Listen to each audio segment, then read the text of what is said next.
बच्चों अभी तक हम देख रहे थे केमिकल रिएक्शन से इलेक्ट्रिसिटी प्रोड्यूस करना। एक जगह ऑक्सीडेशन हो रहा है, एक जगह रिडक्शन हो रहा है, इलेक्ट्रॉन्स का ट्रांसफर हो रहा है through the wire and electricity is generated. हाँ या ना?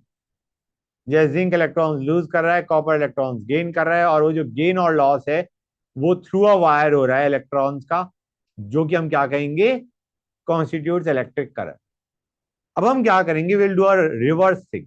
हम इलेक्ट्रिसिटी पास करेंगे and we will do a chemical reaction which was relatively less feasible. समझ गए? इलेक्ट्रिसिटी पास करके we will do a reaction which is normally not feasible.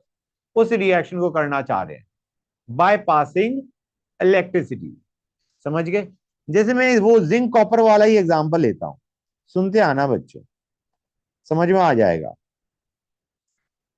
1 second guys, ये मैंने लिया, एक तरफ जिंक लिया, एक तरफ कॉपर लिया। होल्ड ऑन अ सेक। एक तरफ जिंक लिया, एक तरफ कॉपर लिया, एक तरफ जिंक सल्फेट लिया, एक तरफ कॉपर सल्फेट लिया। समझ में आ रहा है नहीं आ रहा है बच्चों? क्लियर टू एवरीबॉडी और नॉट? गुड। ये कॉपर सल्फेट लिया, ये जिंक सल्फेट लिया। इलेक्ट्रॉन्स का फ्लो कहां से कहां हो रहा है? अरे इलेक्ट्रॉन्स का फ्लो कहां से कहां हो रहा है? जिंक से कॉपर। जिंक इलेक्ट्रॉन लूज कर रहा है, वो इलेक्ट्रॉन जा रहे हैं जिंक टू कॉपर। क्लियर हुआ है नहीं हुआ? अब हम क्या करेंगे, what will do is, electrons का फ्लो अभी कहां से कहां हो रहा है?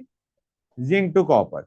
अगर मैं यहां पर ये कर दूं, hold on a sec guys, अगर मैं यहां पर ये कर दूं तो बताओ क्या होगा? बताओ मुझे। अब मैंने एक एक्सटर्नल सेल लगा दिया, एक एक्सटर्नल सेल लगा दिया, जो कि इलेक्ट्रॉन्स का फ्लो कहां से होता है बच्चों? नेगेटिव टर्मिनल से। मतलब अब वो कह रहा है कि इलेक्ट्रॉन्स यहां से यहां जाएंगे और यहां से यहां पे जाएंगे। हाँ या ना?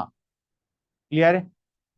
अब दो पोटेंशियल है हमारे पास, एक जिंक कॉपर का सेल और एक एक्सटर्नल सेल। ठीक है? अगर हमारा जिंक कॉपर, ये एक सेल है, okay, this is a cell. ये जो सेल है इसका पोटेंशियल से है 1.1 वोल्ट, और यहां पे मैंने जो लगाया वो लगाया 1.5 वोल्ट।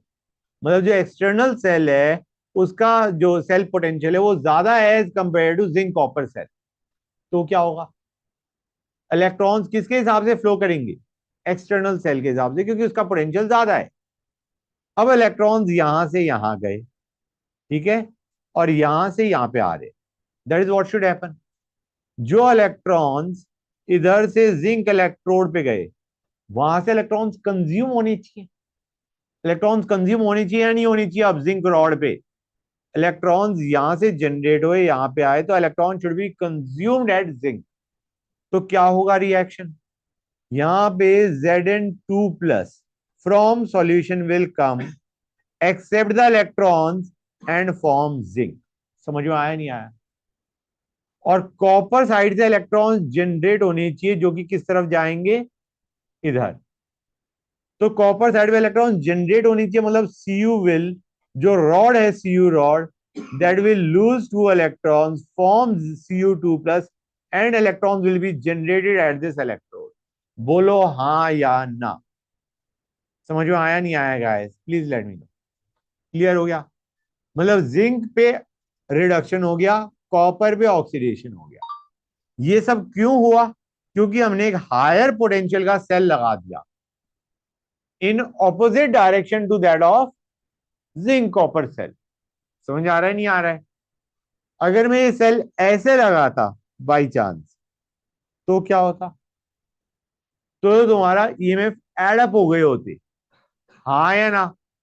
दोनों ही तुम्हारे सेम तरफ इलेक्ट्रॉन्स का फ्लो करवाना चाह रहे हैं। समझ आ रहा है नहीं आ रहा है? हमने जो सेल बनाया है वो कैसा बनाया है? ऐसा। अगर तुम विजुलाइज कर पा रहे हो ढंग से तो ये हमारा जिंक कॉपर हो गया, और ये हमारा एक्सटर्नल सेल हो गया। बोलो हाँ या ना? समझ गए? गुड। तो एक्सटर्नल सेल से हमने लगा के एक ऐसी रिएक्शन जो कि नॉन फिजिबल थी उसे फिजिबल कर दिया by applying a potential higher than the potential of the cell, जो कि जिंक कॉपर का था। समझ गए guys? Now let me write something down for you guys.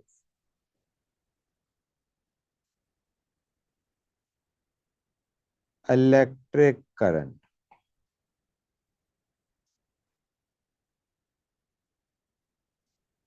can cause chemical change. Chemical change मतलब chemical reaction. Basically conversion of electric energy to chemical energy.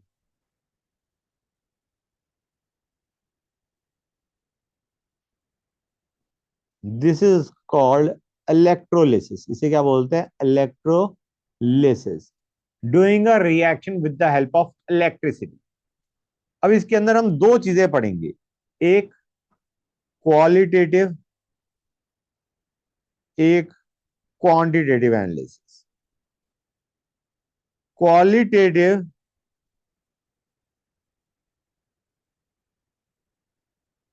Qualitative analysis में हम ये देखते हैं क्या प्रोड्यूस हो रहा है ऑन बोथ साइड्स।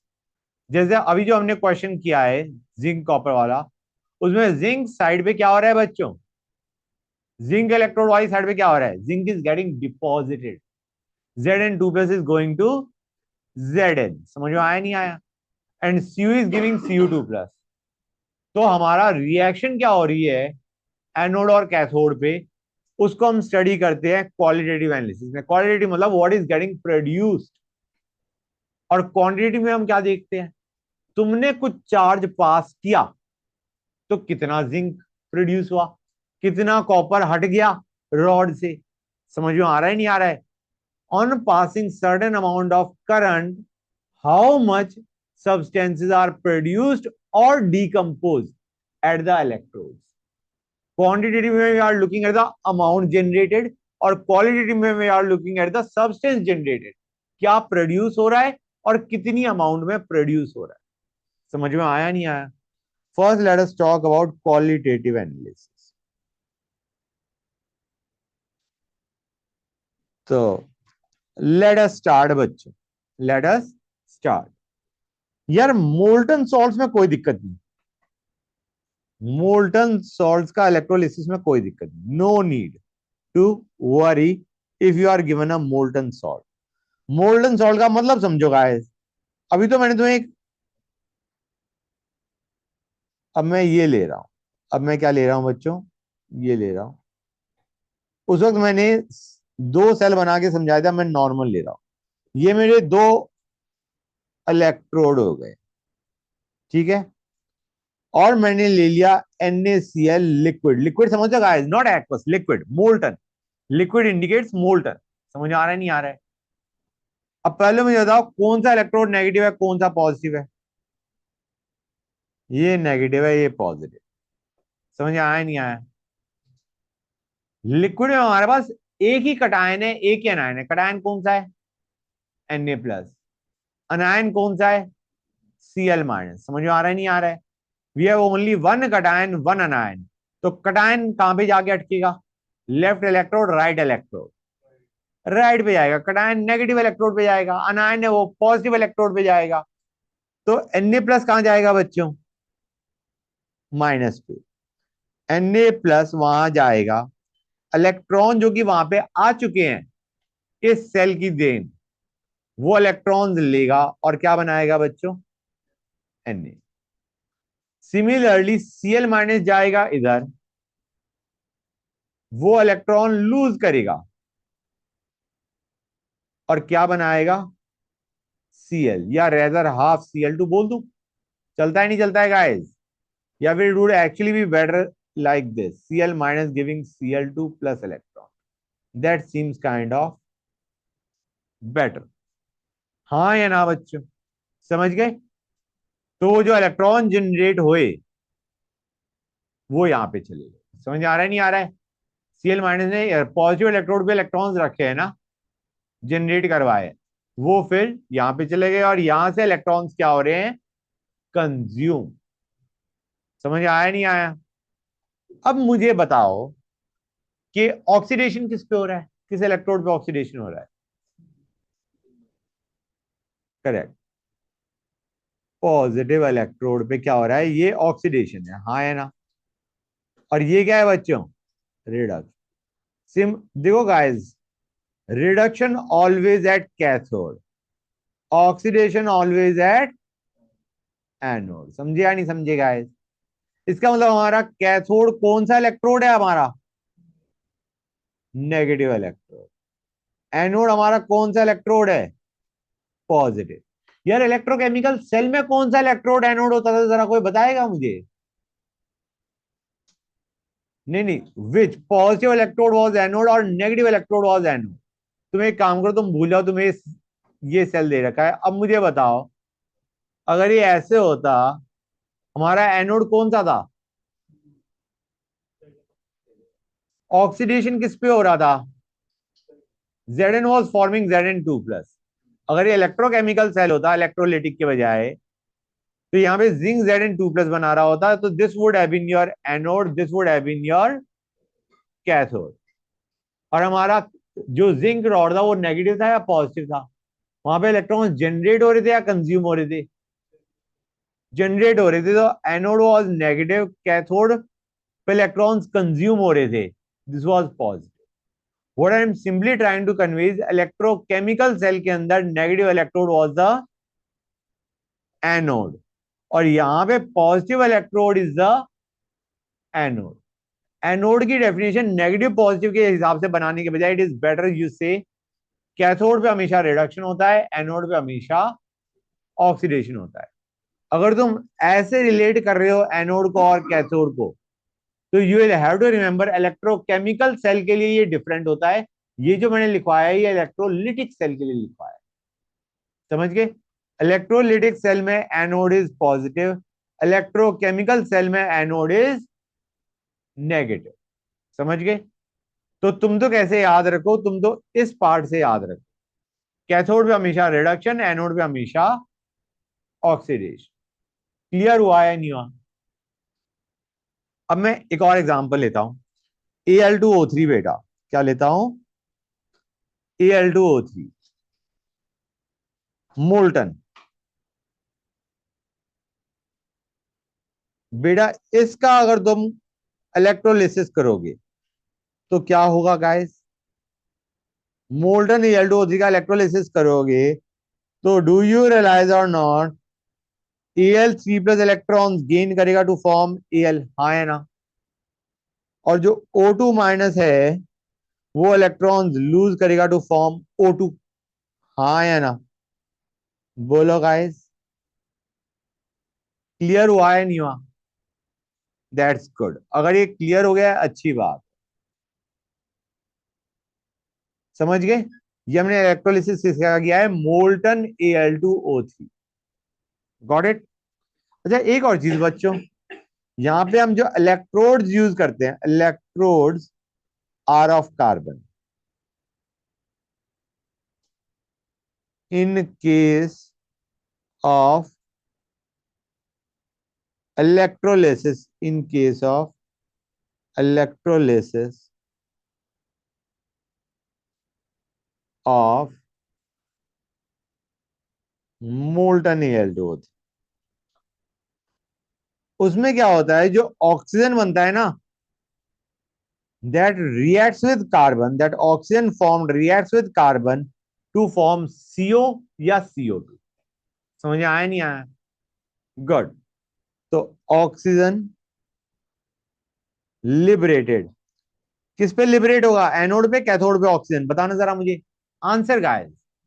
ऑक्सीजन का ऑक्सीडेशन हो रहा है, it is liberated at anode. Oxygen liberated at anode reacts with carbon anode to form CO and CO2, दोनों बनाता है। ठीक है गाइस? अच्छा एक और चीज बच्चों, We also use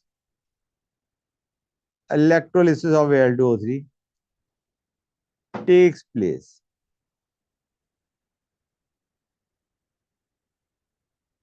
is in presence of cryolite. Cryolite पता है क्या होता है? नहीं पता होगा, सुनो। Al Na3Al(F6) and fluorspar,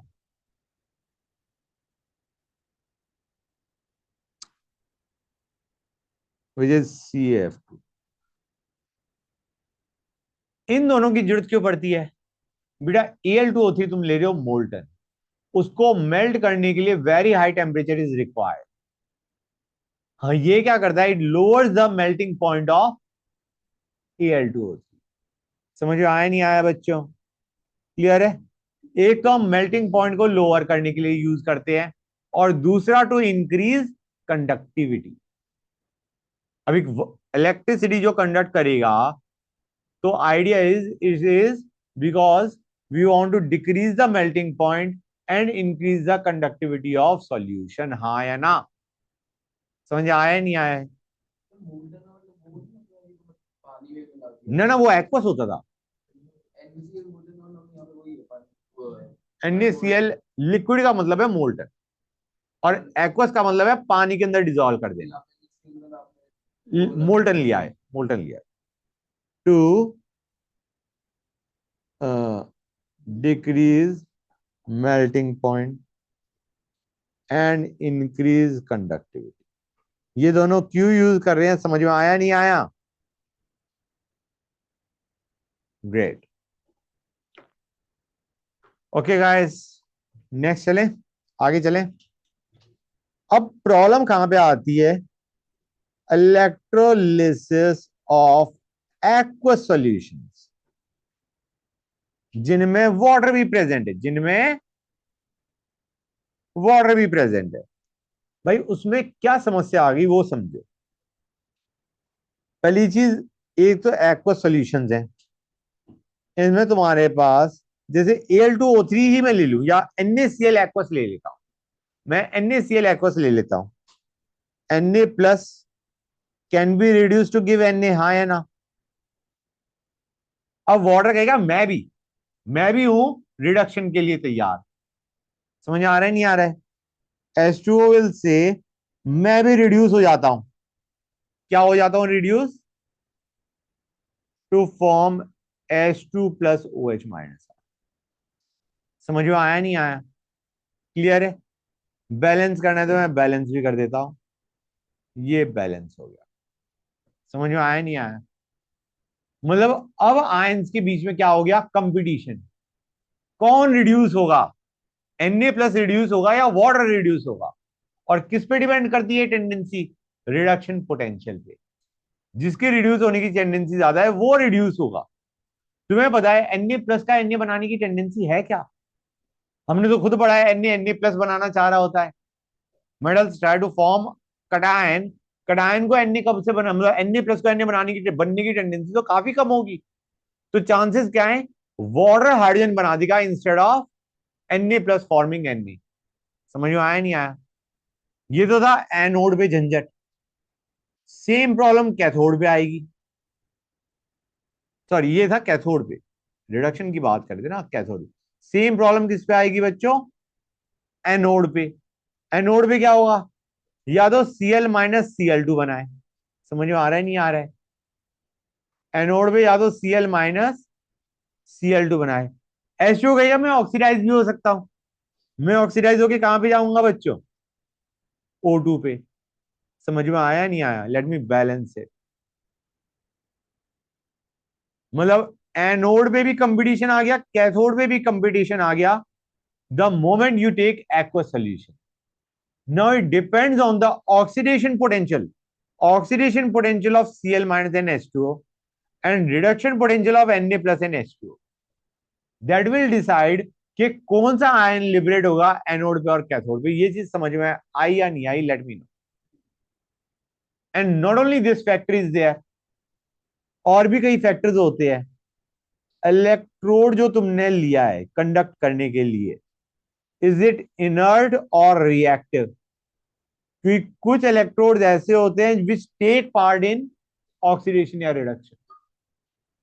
समझ गए? इलेक्ट्रोड पे भी डिपेंड कर रहा होता है, कंसंट्रेशन पे भी डिपेंड कर रहा होता है। जिस आयन की कंसंट्रेशन ज्यादा है उसका ऑक्सीडेशन या रिडक्शन इज मोर फेवर्ड। जो आयन सॉल्यूशन में प्रेजेंट ही बहुत कम है उसका ऑक्सीडेशन या रिडक्शन कैसे होगा? तो इवन कंसंट्रेशन डिसाइड्स कि कौन ऑक्सीडाइज होगा कौन रिड्यूस होगा। समझ में आ रहा है नहीं आ रहा है?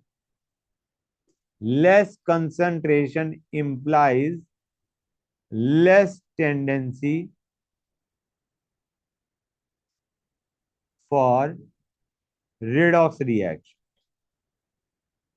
जब कंसंट्रेशन ऑफ आयन ही नहीं है ज्यादा तो ऑक्सीडाइज या रिड्यूस कैसे होगा? अब इन सारे फैक्टर्स को हम देखेंगे, अब हम इन सारे फैक्टर्स को देखेंगे इन द एग्जाम्पल जो अभी मैं डिस्कस करूंगा। सबसे पहले आते हैं इनर्ट इलेक्ट्रोड। इनर्ट इलेक्ट्रोड ले रहा हूं मैं अभी। इनर्ट इलेक्ट्रोड का मतलब है which is not taking part in redox reaction, ज्यादातर प्लेटिनम है। और अगर हमें इलेक्ट्रोड नहीं स्पेसिफाइड है we will assume it to be a inert electrode. समझ में आया नहीं आया? If it is not specified we will assume it to be inert, जैसे प्लेटिनम। सबसे पहले आते हैं NaCl एक्वस। NaCl एक्वस बच्चों, गाइस जरा मैं फिर से रिएक्शन लिखता हूं। या तो Na प्लस Na बनाए, या फिर हमारा H2O H2 बनाए। समझ में आया नहीं आया गाइस? बोलो हाँ है ना? समझ गए? Everybody is clear? Very good. तो या तो ये हो एनोड पे, सॉरी कैथोड पे, और एनोड पे क्या ऑप्शन है हमारे पास?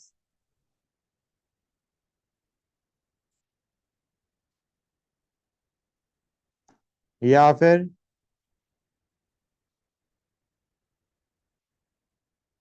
हाँ या ना बोलो।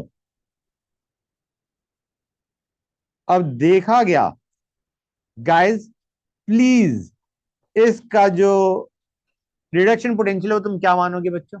जरा बताना मुझे, जस्ट लेट मी नो। इसका रिडक्शन पोटेंशियल क्या मानोगे? हम रिडक्शन टेंडेंसी देखेंगे ना Na प्लस और H2O की, हाँ ना? इसका ई नॉट रिडक्शन क्या होगा? Guys it is basically H plus giving H2, हाँ है ना? बात तो वही है, H2O में H प्लस है। समझ में आया नहीं आया? लेकिन यहां पे जो H प्लस है वो क्या है बच्चों, जरा बताओगे मुझे? अगर मैं ई नॉट रिडक्शन इसकी बात कर रहा हूं तो मैं OH माइनस आयन की कंसंट्रेशन को क्या मान के चल रहा हूं, कोई बताएगा मुझे? अगर मैं इसका ई नॉट रिडक्शन पूछ रहा हूं, बताना जरा मुझे। अगर मैं इसके ई नॉट रिडक्शन की बात कर रहा हूं तो आयंस की concentration should be 1 molar. It should be 1 molar. Ion है क्या? OH minus. और अगर मैं इसको H प्लस गिविंग H2 लिख रहा हूं, इसी रिएक्शन को अगर मैं H प्लस गिविंग H2 लिख रहा हूं तो H प्लस की कंसंट्रेशन फिर क्या होनी चाहिए ना? ई नॉट, मैं फिर से बोलता हूं, what I am trying to convey, let me tell you again. मैं कह रहा हूं E naught H2O giving H2 is basically, इसका मतलब है OH माइनस आयन कंसंट्रेशन क्या है? 1 मोलर, हाँ है ना? तो this is equal to E H plus giving H, जहां पे H प्लस वो होना चाहिए such that OH minus is 1 molar. समझ में आया मैंने क्या कहा? तो H प्लस क्या होना चाहिए? 10⁻⁻⁴। समझ में आया नहीं आया? इसका मैं ई नॉट वैल्यू कंपेयर कर रहा हूं। इसकी ई नॉट वैल्यू मतलब ई नॉट में क्या लेते हैं हम? Temperature, standard concentration 1 molar, pressure 1 atmosphere. तो इसीलिए मैं कह रहा हूं OH minus should B 1 molar. समझ में आया नहीं आया? बोलो हाँ या ना? अब तुम इसको निकाल सकते हो नहीं निकाल सकते हो? ये क्या आएगा बच्चों, जरा बताना मुझे, क्या आएगा? सोच के बताओ।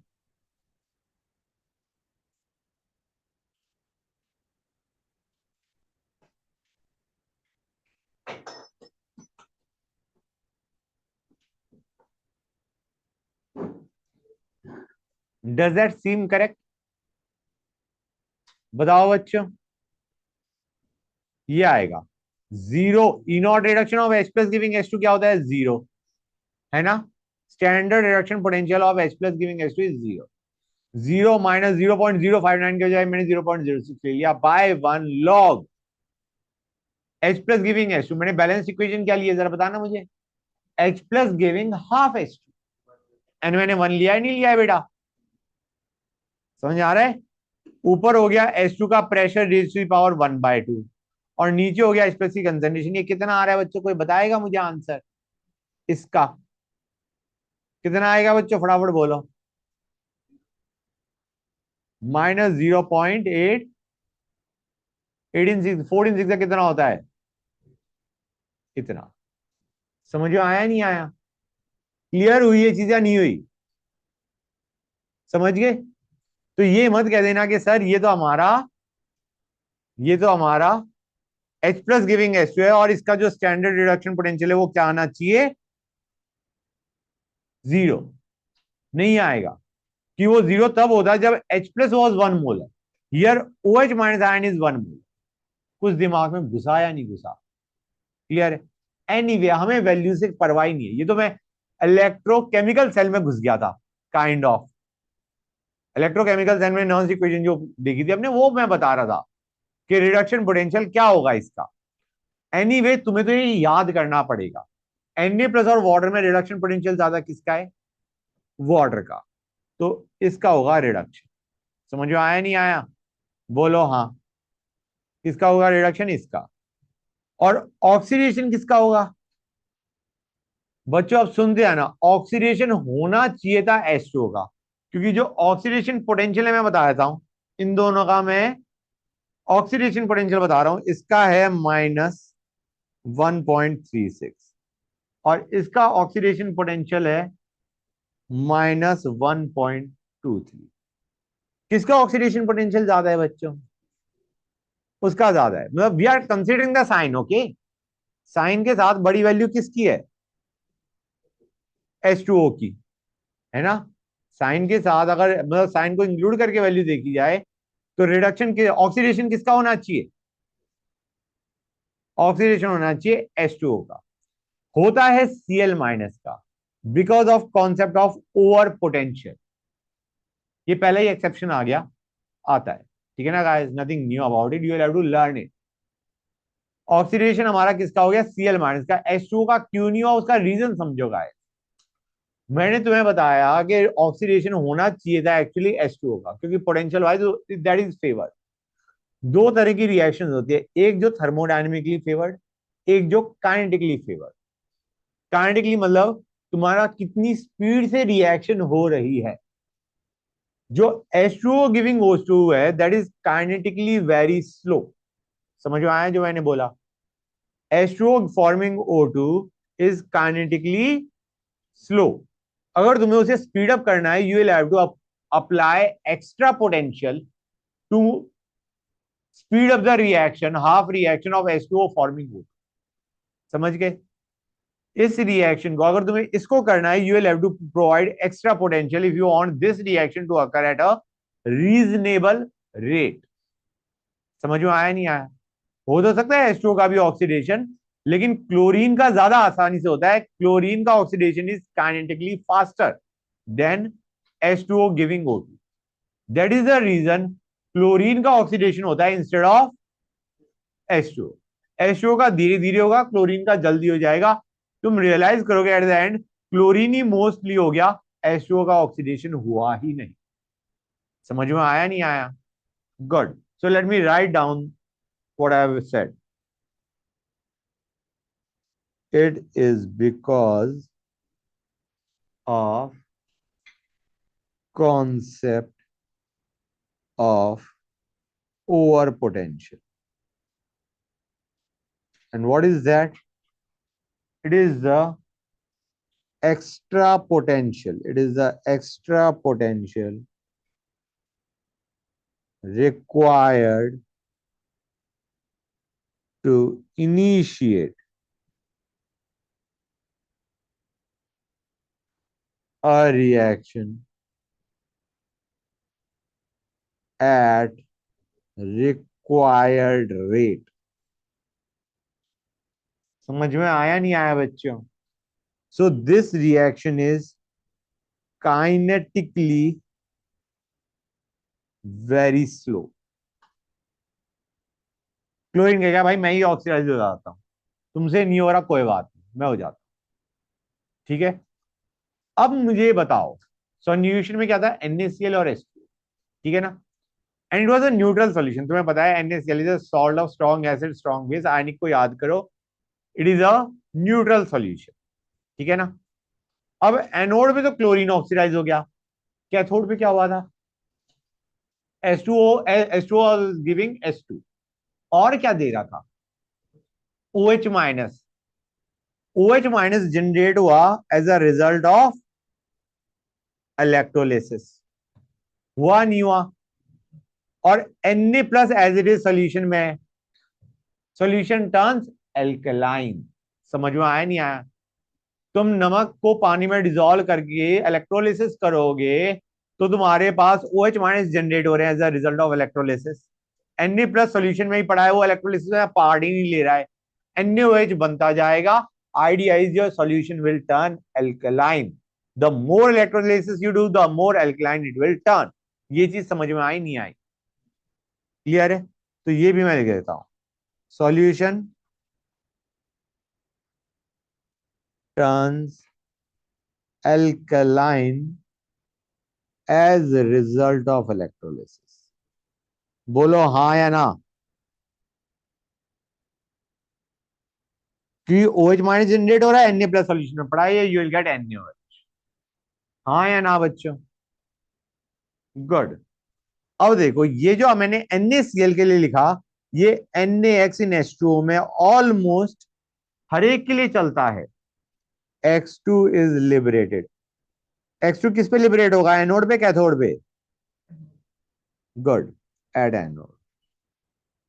समझ में आ रहा है नहीं आ रहा है? लेकिन अगर तुम NaF ले लोगे, NaF इन H2O, अब मुझे बताओ F माइनस को F2 बनाए या H2O को O2 बनाए? तुम्हें याद है या नहीं याद है, F गिविंग F माइनस का रिडक्शन पोटेंशियल मैक्सिमम था, याद है नहीं याद है? यहां पे वो कहेगा भाई बाहर में जाओ, तुम्हारा अगर पोटेंशियल बहुत ज्यादा भी है तो भी फ्लोरीन के साथ कंपैरिजन में H2O will occur faster. Idea is in this case, जब फ्लोरीन के साथ H2O का कंपैरिजन करोगे, it is H2O which is oxidise and not fluorine. समझ में आया नहीं आया जो मैंने बोला है अभी? Please let me no. समझ में आ गया? It is F which is compared with H2O, और इस केस में क्या होता है, इट इज H2O जिसका ऑक्सीडेशन होगा एंड विल गिव O2। समझ में आया नहीं आया? इन NaF in H2O, O2 is liberated at N। समझ में आया नहीं आया? ये याद करने का तरीका मैंने तुम्हें बता दिया कि तुमने याद करा था कि फ्लोरीन का reduction potential is maximum, lithium का ऑक्सीडेशन पोटेंशियल वाज मैक्सिमम, याद है नहीं याद है? Li से Li प्लस बनना इज मोस्ट फेवर्ड, F से F माइनस बनना इज फेवर्ड। अगर F से F माइनस बनना फेवर्ड है तो F माइनस से F बनना इज हाईली डिसफेवर्ड। हो गएगा, तुम H2O को ही ऑक्सीडाइज कर लो, मैं नहीं होने वाला। समझ में आया नहीं आया? गुड। अब लेते हैं एक्वस CuSO4 सोल्यूशन। हाँ बेटा, एनोड ना बेटा। अब ले लिया मैंने aqueous copper sulphate solution using inert electrode. Okay guys, using inert electrode मतलब प्लेटिनम इलेक्ट्रोड यूज कर रहा हूं। हम क्या कहेंगे बच्चों, Cu2 प्लस Cu में जा सकता है, H2O H2 में जा सकता है, हाँ या ना? समझ में आया नहीं आया बोलो? गाइस क्लियर है यहां तक? अरे को ये हो सकता है एट कैथोड। एनोड पे क्या हो सकता है बेटा? वैसे तो सही पूछा जाए तुम्हें कहना चाहिए sulphate should not be oxidise. क्यों नहीं होना चाहिए? सल्फर की ऑक्सीडेशन स्टेट कोई बताएगा मुझे क्या होती है सल्फेट में? कोई और बच्चा बताओ सल्फर की। +6, दैट्स करेक्ट, इट इज +6। अब +6 से ऊपर तो सल्फर जा नहीं सकता, वो तो उसकी मैक्सिमम ऑक्सीडेशन स्टेट है। 6 के 6 इलेक्ट्रॉन उसने लूज कर दिए काइंड ऑफ। समझ में आ रहा है नहीं आ रहा है? लेकिन ये ऑक्सीडाइज होता है। कैसे होता है? सल्फर नहीं होगा, ऑक्सीजन तो हो सकता है। ऑक्सीजन तो -2 में बैठा था ना बेटा, समझ में आया नहीं आया? It can be oxidise to S2O8 2-। और अगर ये भूल गए हो तो आज जाके रिडॉक्स रिवाइज कर लेना। हाँ, परऑक्सी लिंकेज आ रही होती है इसमें। ओ, तुम्हें स्ट्रक्चर अगर याद हो तो दो ऑक्सीजन यहाँ पे -1 में है रेदर देन -2। तो बेसिकली हमारा सल्फर ऑक्सीडाइज नहीं हुआ, O-2 से -1 चला गया, दो ऑक्सीजन। समझ गए जरा? ये मैं किसकी बात कर रहा हूं? ऑक्सीडेशन। H2O भी ऑक्सीडाइज हो सकता है, किस में जाएगा बेटा?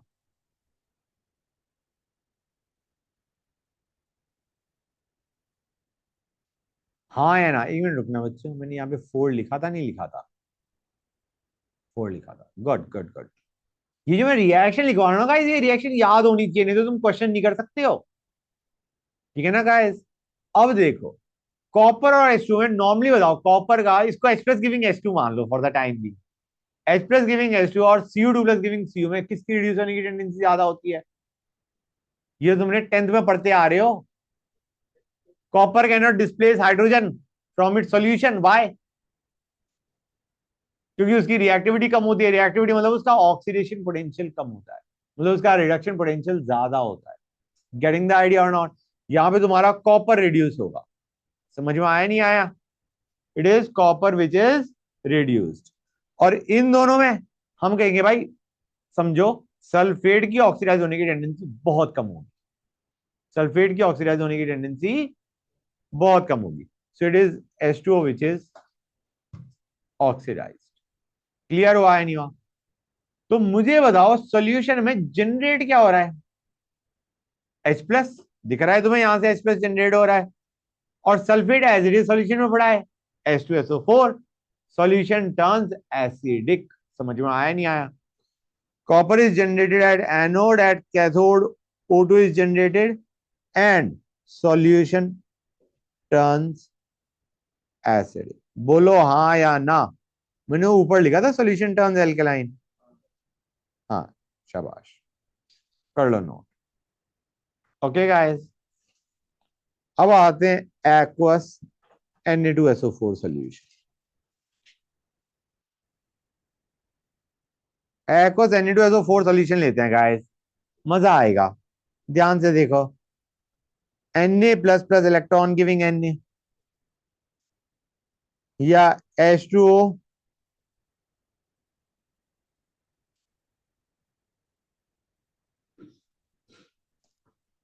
इसमें मुझे बताओ कौन, सॉरी बार बार मेरा ध्यान क्यों जाता है इस पे? टेल मी, इनमें से कौन रिड्यूस होगा?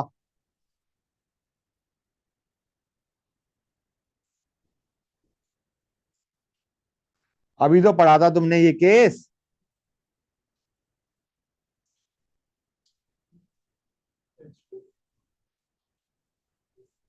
H2O will be reduce. Na+ और H2O में रिड्यूस होने की टेंडेंसी ज्यादा किसकी है? H2O की। और सल्फेट और H2O में ऑक्सीडाइज होने की टेंडेंसी ज्यादा किसकी है?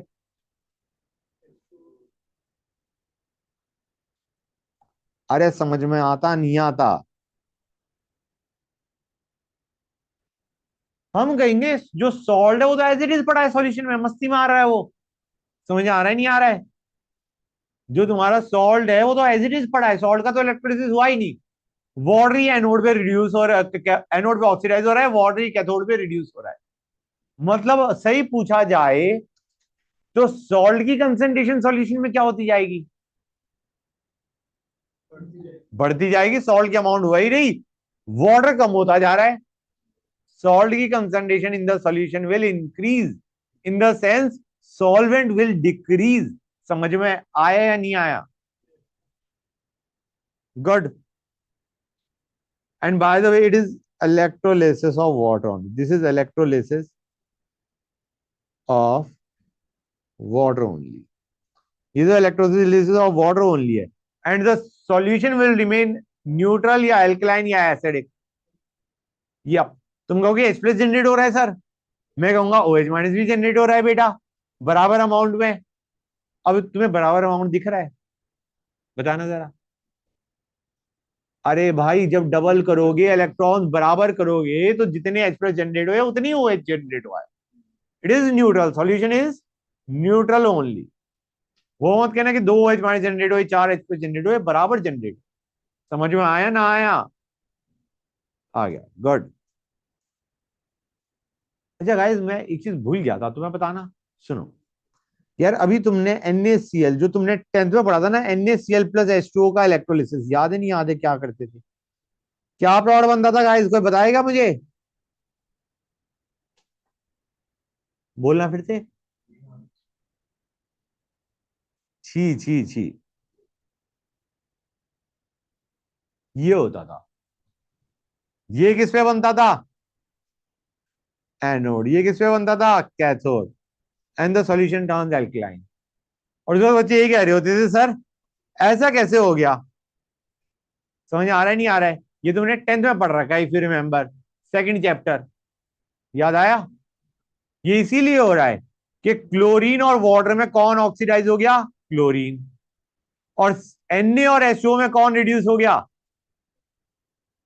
H2O. समझ में आया नहीं आया? और जो बच्चों का क्वेश्चन होता था सर कि ये कैसे हो गया, क्या बताओगे? That's chemistry. बस यही कसर रहेगी. ओके गाइस, समझिए. अब Na2SO4 एग्जाम्पल, Na2SO4 अगर हमने लिया है, तो बेटा K2SO4 में भी वही होगा, कुछ और होगा क्या गाइस? या CSO4 ले लो, या MgSO4 ले लो, या Li2SO4 ले लो, ये सारों में सेम केस बनेगा. कुछ समझ में आया नहीं आया? बोलो हाँ, समझ में आ गया. गाइस लेट मी नो, इन सभी में there will be electrolysis of water. Pattern वही है. पैटर्न रिकॉग्नाइज करना बहुत जरूरी है, मोस्ट इंपॉर्टेंट. अब आगे चलते हैं. Aqueous NaCl. तुम कहोगे सर अभी तो किया था. मैं कहूंगा ये नहीं किया था. वेरी डाइल्यूट, वेरी डाइल्यूट नहीं किया था. अब वेरी डाइल्यूट ये वही चीज हो गई जो मैंने तुम्हें बताया था ना, कंसंट्रेशन बहुत कम है तो आयन ऑक्सीडाइजर रिड्यूस हो ही नहीं सकता. जब उसकी अमाउंट ही कम है तो कहां से ढूंढ ढूंढ के लेके आओगे? इससे बढ़िया वाटर कहेगा भाई मैं ज्यादा हूं, मैं ही ऑक्सीडाइज होता हूं, मैं ही रिड्यूस होता हूं. अब इस केस में ऊपर वाला ही बन जाएगा. Na प्लस और वाटर में तो वैसे ही वाटर रिड्यूस हो रहा था. Cl माइनस और वाटर में कौन ऑक्सीडाइज हो रहा था? Cl. अब वो कहेगा भाई मैं तो हुई नहीं, सोल्यूशन में ढूंढ के निकाल के मेरे को कर दो oxidise. Idea is water will be oxidise now. Water ही रिड्यूस हो रहा है, वाटर ही ऑक्सीडाइज हो रहा है. समझ में आया नहीं आया? मैं लिख देता हूं भाई. Hold on a sec guys. ये हो गया. मैं लिख लिख के थक गया इसको, एक ही रिएक्शन को बार बार लिख के. I am exhaust. समझ आ रहा है नहीं आ रहा है बच्चों? Cl माइनस गिविंग Cl, या फिर हम कहेंगे H2O गिविंग O2. समझ में आ रहा है या नहीं आ रहा है? पहले बस यही बता दो गाइस. अब पॉइंट ये है कि क्लोरीन है ही नहीं. Na और H2O में तो H2O ही रिड्यूस होना था. क्लोरीन और H2O में जब क्लोरीन है ही नहीं तो H2O will be oxidise. So this is again electrolysis of water. समझ गए? अच्छा, एक और चीज से भी सोचा जा सकता है इसे. हम कहेंगे वाटर का जो ऑक्सीडाइज होने की टेंडेंसी थी वो क्लोरीन से ज्यादा थी, है ना? फिर भी क्लोरीन हो रहा था, राइट? लेकिन अगर मैं क्लोरीन का, ये क्लोरीन के ऑक्सीडेशन पोटेंशियल की बात कर रहा, अगर मैंने क्लोरीन की अमाउंट बहुत कम कर दी, अगर मैंने क्लोरीन की अमाउंट बहुत कम कर दी, तो टेल मी इसका ऑक्सीडेशन पोटेंशियल पे क्या इफेक्ट पड़ेगा? क्या फॉरवर्ड जाने की टेंडेंसी उसकी बढ़ेगी या घटेगी? It will decrease. And it will decrease so much कि योर H2O विल से मैं ही ऑक्सीडाइज हो रहा हूं। इसको तुम पोटेंशियल के थ्रू भी देख सकते हो। E oxidation will be E naught oxidation minus 0.059 by 2 log P of Cl2 by Cl minus का स्क्वायर। जब तुम इसको कम करोगे तो तुम्हारा ये बढ़ेगा, ये बढ़ेगा, ये कम, ये ओवरऑल वैल्यू ई ऑक्सीडेशन कम हो जाएगा। और इतना कम हो गया कि अब तो H2O कहेगा यार मेरे को ही होना पड़ेगा ऑक्सीडाइज। समझ में आया नहीं आया? ग्रेट, आगे चले।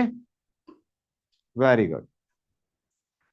aqueous NaCl solution again using mercury electrode,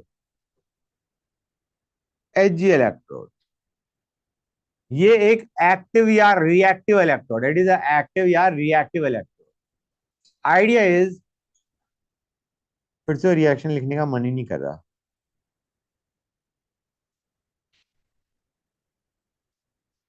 लेकिन इंपॉर्टेंट है। मैं अगर लिख सकता हूं तो तुम भी लिख सकते हो। ओके बच्चों, होता क्या है यहां पे समझो। यहां पे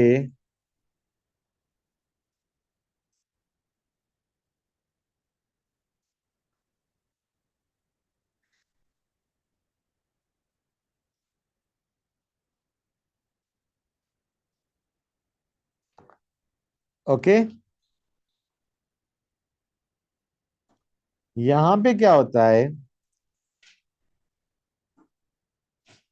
नॉर्मल नॉर्मल कंसंट्रेशन ले रहा हूं, Cl minus should be oxidise, right. Na plus और H2O में it is Na which is reduced. क्यों? क्योंकि Na रिड्यूस होने के बाद Hg के साथ NaHg बना देगा, सोडियम एमालगम बना देगा। Na रिड्यूस होके Hg के साथ it will form sodium amalgam, and that is the reason it is sodium which is reduced rather than H2O। समझ आया नहीं आया? आया नहीं आया? बोलो गाइस, बोलो हाँ भाई। क्लियर है? That's good. कोई डाउट किसी बच्चे को? I don't think so. तो अब सॉल्यूशन कैसा हो जाएगा बच्चों, जरा बताना मुझे। अब सॉल्यूशन में क्या हो रहा है?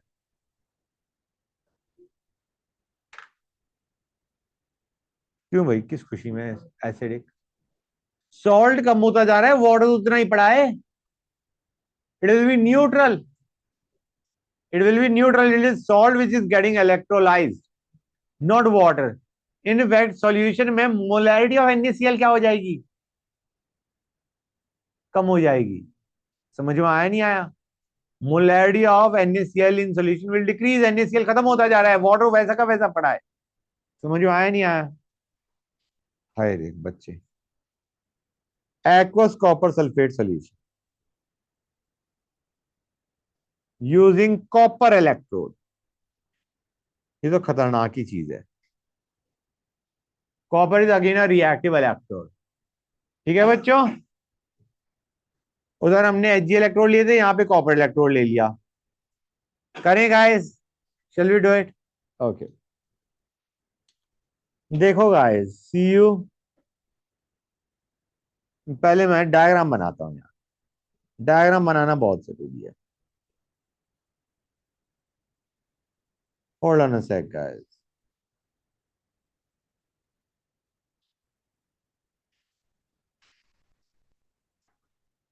हमारा एनो हमारा एनोड कौन सा होगा यहाँ पे? लेफ्ट राइट ध्यान से सोच के बताना, गड़बड़ करी तो बहुत गलत बात है। एनोड कौन सा होगा, कैथोड कौन सा होगा? लेफ्ट वाला क्या होगा?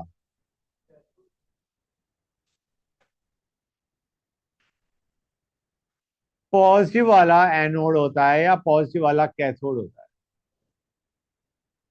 पॉजिटिव वाला एनोड होता है बच्चों। ये मैंने क्या कर दिया, तुम लोगों से बात करते हुए बनाते हो ना, यही होता है। हाँ, 1 सेकंड, माय बैड। ये रहा, ठीक है बच्चों। अच्छा डायग्राम नहीं होना, रुको मैं फिर से मिटा के समझ में आया नहीं आया बच्चों, हाँ या ना? क्लियर है यहां तक? ये नेगेटिव इलेक्ट्रोड हो गया। क्लियर है यहां तक हर एक बच्चे को? गुड। अब हमने क्या किया, दोनों तरफ कॉपर इलेक्ट्रोड ले लिए। सॉल्यूशन में क्या क्या है? ये हो गया एनोड। एनोड पे कौन कौन जा सकता है? और H2O। समझ में आ रहा है नहीं आ रहा है बच्चे? ये एनोड, ये कैथोड। और इस पे कौन कौन जा सकता है? और H2O। इधर रिडक्शन सोच रहे हैं हम, इधर ऑक्सीडेशन सोच रहे हैं, राइट? बोलो हाँ या ना। बताओ गाइस। अब एक समस्या और आ गई गाइस, कैथोड पे कॉपर कुछ नहीं कर रहा। कॉपर कुछ नहीं कर रहा। एनोड पे do you realise or not, copper भी तो कहेगा, कहेगा भाई तुम आयंस को क्यों लेके आ रहे हो मेरे पास ऑक्सीडाइज करवाने के लिए? मैं खुद भी तो ऑक्सीडाइज होने के लिए तैयार बैठा हूं। आयंस सॉल्यूशन से रॉड पे जाएं और रॉड पे जाके इलेक्ट्रॉन लूज करें और ऑक्सीडाइज हो। वो कहेगा इतनी जरूरत नहीं है, मैं हूं, मैं सॉल्यूशन में जा रहा हूं, Cu2+, हो गया ऑक्सीडेशन, किसी को भेजने की जरूरत नहीं है। सो अब ऑक्सीडेशन के लिए एक और बंदा तैयार हो गया, कौन? कॉपर। और तुम कहोगे यहां पे क्यों नहीं कर रहा? भाई यहां पे रिडक्शन होनी है, कॉपर अब इलेक्ट्रॉन लेने तो वाला है नहीं, तो इसका जो इफेक्ट पड़ रहा है वो किस पे पड़ रहा है? एनोड पे। तो अब तुम्हारे पास एनोड में तीन पॉसिबिलिटी आ गई। या तो हमारा सल्फेट जाए H2OA2- में, या वाटर जाए O2 में, या Cu जाए Cu2+ में, and it goes into the solution.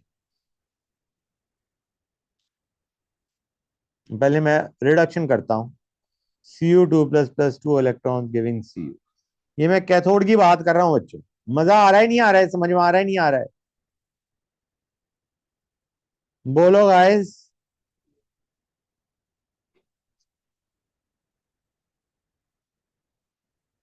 ये हो गया एट कैथोड। और एनोड पे क्या क्या हो गया? कुछ ज्यादा ही हो गया। Cu gives Cu2++ 2 electron. H2O gives O2 plus 4H plus 4 electron. या फिर SO42 minus goes to give H2OA2- plus 2 electron. ये हो गया एनोड। गाइस कैथोड में इन दोनों में से कौन होता था? रिड्यूस कर रखा है हमने। चेक करो क्या कौन होता था रिड्यूस। भाई इसको एक्सप्रेस गिविंग H2 मान लो, ये Cu2+ गिविंग Cu है। रिडक्शन टेंडेंसी किसकी ज्यादा है? कॉपर की ज्यादा होती है गाइस। रिड्यूस होने की टेंडेंसी कॉपर की ज्यादा है। जो रिएक्टिविटी सीरीज जो तुमने 10th में पढ़ी थी, that was oxidation potential, that was oxidation potential. Oxidise होने की टेंडेंसी हाइड्रोजन की ज्यादा है, तो रिड्यूस होने की टेंडेंसी कॉपर की ज्यादा है। ये रिड्यूस हो गया। समझ गए? अब इन तीनों में कौन ऑक्सीडाइज होगा? ये इंसिडेंटली अब पोटेंशियल कंपेयर करेगा, ये हुआ। यार ये बड़ी अच्छी बात हुई। यहां से कॉपर टूट टूट के सॉल्यूशन में जा रहा है, और यहां से जो सॉल्यूशन के अंदर कॉपर है वो कैथोड पे जाके Cu बना रहा है। समझ में आया नहीं आया? इसके दो एप्लीकेशन बताता हूं, सुनते आना। इट इज यूज पहला इन एक्सट्रैक्शन ऑफ, या purification is a better term, purification of copper.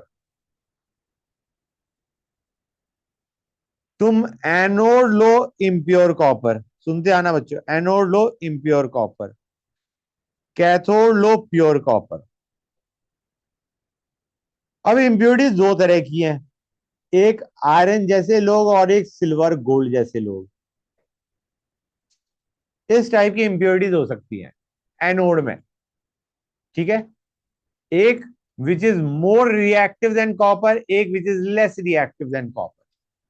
समझ में आया नहीं आया जो मैंने बोला? दो तरह की इंप्योरिटीज है, एक which are more reactive, reactive में जब मैं रिएक्टिव बोल रहा हूं I mean oxidation, something which is more reactive, more has it has more tendency to be oxidise than copper, जैसे iron, and something which has less tendency to be oxidise as compare to copper, जैसे gold और silver. अब anode पे हमने क्या कहा था, कौन ऑक्सीडाइज हो रहा है, कॉपर। तो यार जो कॉपर से भी ज्यादा रिएक्टिव है वो तो उससे भी पहले ऑक्सीडाइज होना चाहिए, हाँ या ना। इसका मतलब आयरन भी ऑक्सीडाइज होगा यहाँ पे, इनफैक्ट आयरन से, कॉपर से पहले तो आयरन होना चाहिए एक तरीके से, हाँ या ना। तुमको इधर ये तो गड़बड़ हो गई, आयरन भी पहुंच गया सॉल्यूशन के अंदर, कॉपर था हमारे पास, समझो, यहाँ पे हमारे पास कॉपर सल्फेट का सॉल्यूशन था, but now we have also got Fe2+ ion in the solution, Fe2+ बल्कि जल्दी जनरेट हो रहा है एज कंपेयर टू कॉपर। तो अब क्या करें, how do you avoid that, हमें स्ट्रेस लेने की जरूरत नहीं, क्यों, क्योंकि कैथोड पे होना है रिडक्शन। तुम कहोगे सर रिडक्शन में एक और पॉसिबिलिटी आ गई, Fe2+ गिविंग Fe।